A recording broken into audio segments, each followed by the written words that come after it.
Bismillahirrahmanirrahim. Assalamualaikum warahmatullahi wabarakatuh. Waalaikumsalam warahmatullahi wabarakatuh. Alhamdulillah, nahmaduhu wa nasta'inuhu wa nastaghfiruh wa na'udzu billahi min shururi anfusina wa sayyiati a'malina man yahdihillahu fala mudilla lahu wa man yudlil fala hadiya lahu. Asyhadu an la ilaha illallah, asyhadu anna Muhammadan abduhu wa rasuluhu la ilaha illa ba'dah. Allahumma shalli ala sayyidina Muhammad wa ala alihi wa sahbihi ajma'in. Amma ba'd. Gimana kabarnya semuanya?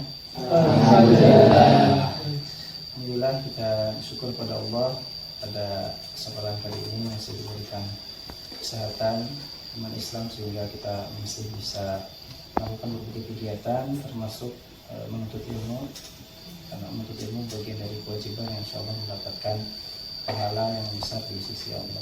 Salawat dan salam semoga senantiasa tercurahkan kepada junjungan kita Nabi Muhammad Sallallahu alaihi wasallam, juga kepada keluarga beliau, pada para sahabatnya dan juga kepada seluruh pengikutnya hingga yaumil qiyamah. Nah, para saudari sekalian, baru-baru ini ada yang pernah dengar nggak? Ada dulunya hafiz Quran katanya, perempuan masih muda. Nah sekarang justru dia aktif mengkampanyekan ya kelemahan Islam lah gitu ya, seolah-olah menyebarkan keraguan-raguan tentang Islam. Pernah dengar nggak? Atau pernah lihat? Ini videonya kemarin agak ramai ya di berbagai sosial media. Nah, dia ngakunya hafiz Quran ya, sampai beberapa ustadz ngetes hafalannya, tapi memang pas dites ya jelek, hafalannya banyak salah ya. Masuk ke alasannya, jadi lupa ini pada sama sih ayatnya gitu ya. Lagi salah itu. Nah, ini pelajaran penting buat kita ya, orang sudah aktif menghafal Al-Quran, pondok pesantren, tapi pada akhirnya murtad ya. Dan tidak sedikit juga ya orang-orang lain yang juga mengalami hal yang sama. Nah, kenapa bisa terjadi? Nah, itu terjadi karena masalah keimanan. Dia mungkin belajar Quran ya, belajar juga menghafal Al-Quran, tapi dia belum yakin bahwa Al-Quran itu adalah kitab yang benar, yang betul-betul berasal dari Allah Subhanahu wa Ta'ala. Ya, keyakinan kalau sudah sampai pada 100%, maka itu nggak bisa digoyang lagi. Nah, iman itu seperti itu. Jadi iman itu para ulama mengatakan bahwa al-iman huwa at-tasdiqul jazmi al-mutabiqu lil waqi' an dalil. Yang namanya iman itu adalah pembenaran yang bersifat pasti, yang sesuai dengan fakta berdasarkan dalil. Nah, artinya kalau kita mengimani sesuatu karena memang faktanya seperti itu dan telah terbukti berdasarkan bukti-bukti yang valid bahwa faktanya memang seperti itu, maka tidak ada lagi hal apapun yang bisa menggoyahkan keyakinan itu. Nah, tadi ini warna apa ini? Ini warna hitam. Ya, kalau misalnya ada uang 2 miliar diberikan ke kita, kemudian meminta agar kita merubah keyakinan kita bahwa ini warnanya hijau, bisa nggak? Nggak bisa. Kalau nilainya ditambah jadi 40 miliar, bisa nggak berubah keyakinannya? Kalau mungkin di mulut bisa berubah, tapi keyakinan bisa berubah nggak? Atau berapa kemarin? 1.700 triliun. Nah, kira-kira bisa nggak keyakinannya berubah? Bisa nggak? Atau misalnya ada pisau di leher, ya, kemudian yang ngasih pisau itu bilang kalau keyakinan kamu tidak berubah ya, bahwa ini adalah hijau, saya akan tutup lehermu pakai pisau. Bisa berubah?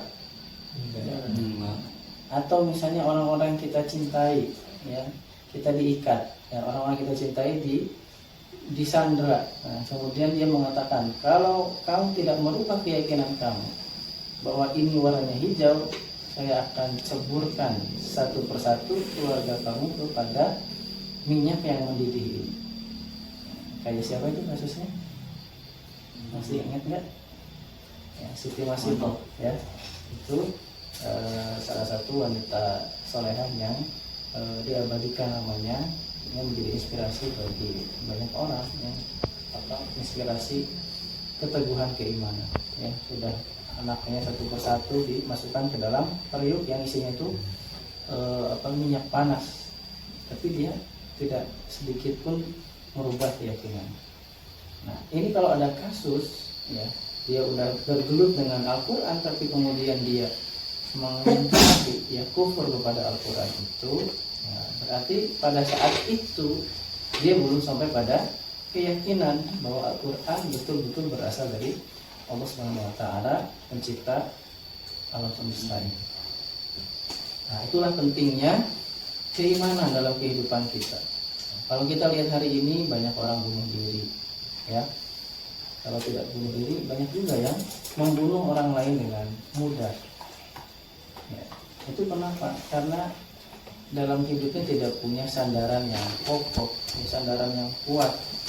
Nah, tidak ada yang lebih kuat untuk kita bisa bersandar selain keimanan dalam kehidupan kita. Keimanan itulah yang kemudian menjadikan kita selalu bisa bersabar, ya, bertahan dalam menghadapi berbagai kesulitan hidup. Ya, jadi selain iman itu penting untuk menjaga keyakinan kita, itu juga penting untuk proses perjalanan hidup kita dalam menghadapi berbagai ujian hidup. Oleh karena itu, anak-anakku sekalian, pada hari ini kita akan belajar tentang dari apa itu iman dan bagaimana caranya kita mendapatkan keimanan yang sekokoh karang. Ya. Jadi tadi apa itu iman? Al-iman huwa at-tasdiq wal jazmi al-mutabbiqu lil waqi' an dalil. Iman itu adalah pembenaran yang bersifat pasti yang bersesuaian dengan fakta berdasarkan dalil. Ya, sekarang kita akan pertama dalam Islam, ya, ketika berbicara tentang iman maka ada rukun iman. Ada rukun iman. Rukun iman itu ada apa aja? Yang pertama iman kepada Allah, kedua iman kepada malaikat, kepada kitab-kitab Allah, Rasul-Rasul Allah, hari akhir dan juga nah, di antara kita hanya bisa mengimani perkara-perkara ini kalau memang perkara-perkara ini ada faktanya. Ya. Jadi bukan sekedar konsep. Kita hanya bisa yakin sampai 100%, tasdiqul jazmi, membenarkan sesuatu sampai pada derajat pasti. Itu hanya bisa dicapai ketika yang diimani itu memang betul-betul sebuah fakta, bukan sekedar konsep. Ya, jadi ya ada keyakinan yang dia itu konsep menjelimet gitu. Ya, 3 dalam 1, 1 dalam 3 itu kan sulit untuk dicerna gitu ya.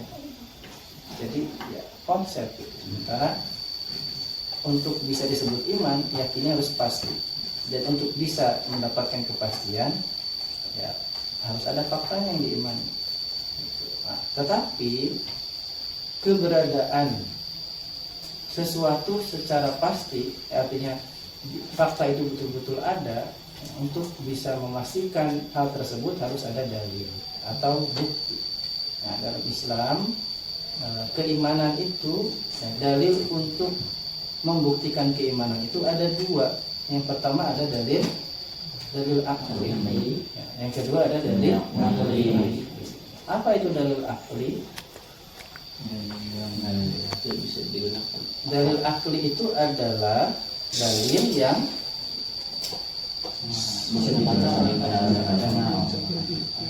yang pembuktiannya menggunakan proses berpikir. Sementara dalil nakli adalah dalil yang tidak bisa dijangkau oleh akal. Nah, itu dalil nakli adalah dalil untuk perkara yang tidak bisa dijangkau. Tapi dalil nakli itu apa? Dalil nakli itu adalah dalil yang menggunakan informasi atau berita. Ya, berita dari pihak ketiga lah gitu ya, bukan kita mikir sendiri, tapi dalil katanya. Nakli itu kan menukil, ya, mengutip, caranya mengutip. Kita mengutip kepada hal lain yang kita sendiri tidak bisa langsung mengindra faktanya. Nah, itu namanya nakli atau menukil. Nah, di antara 6 rukun iman itu kita bisa bagi ya, mana yang dalilnya menggunakan dalil akli, mana yang dalilnya menggunakan dalil nakli. Gimana cara membaginya? Berdasarkan pada fakta yang diimani. Kalau faktanya masih bisa diindra, maka dalilnya menggunakan dalil akli. Nah, kalau dalilnya tidak bisa diindra, ya, akal kita tidak bisa menjangkau, maka itu dalilnya menggunakan dalil akli. Ya, nah, dalil akli itu ya, apa rukun iman yang dalilnya menggunakan dalil akli? Yang pertama, iman pada adanya Allah. Tapi iman kepada sifat-sifat Allah atau nama-nama Allah itu dalilnya dalil akli ya, karena akal kita tidak bisa menjangkau. Makanya nggak bisa untuk menentukan sifat Allah itu menggunakan akal. Kita hanya tunduk kepada itu dalil nakli yang telah dibuktikan juga oleh akal. Nah, yang kedua, iman kepada Al-Quran adalah wahyu ya. Mengimani bahwa Al-Quran adalah wahyu itu dalilnya dalil akli. Nah, sementara mengimani kitab-kitab sebelum Al-Quran nanti dalilnya adalah dalil akli. Iman kepada Nabi Muhammad dalilnya dalil akli karena mukjizatnya masih bisa diindra sampai hari ini ya, karena mukjizat itu merupakan salah satu tanda kenabian. Nah, sementara mukjizatnya masih ada, berarti bukti kerasulannya masih bisa diindra, berarti termasuk dalil akli. Adapun iman kepada rasul-rasul sebelum Nabi Muhammad itu menggunakan dalil nakli. Iman kepada iman kepada hari akhir itu juga dalil nakli. Nah, sekarang kita akan mungkin cukup sekian dulu ya. Insya Allah untuk ke depan kita akan membahas tentang apa itu akal. Kenapa? Karena jangan sampai kemudian kita merasa bahwa kita sudah berpikir ya untuk menemukan kebenaran tentang apa yang kita imani, tapi sebetulnya kita masih belum termasuk kategori berpikir, tapi masih terdoktrin. Nah, insya Allah kita akan bahas di pertemuan yang akan datang. Untuk hari ini kita cukupkan. Assalamualaikum warahmatullahi wabarakatuh. Waalaikumsalam warahmatullahi wabarakatuh.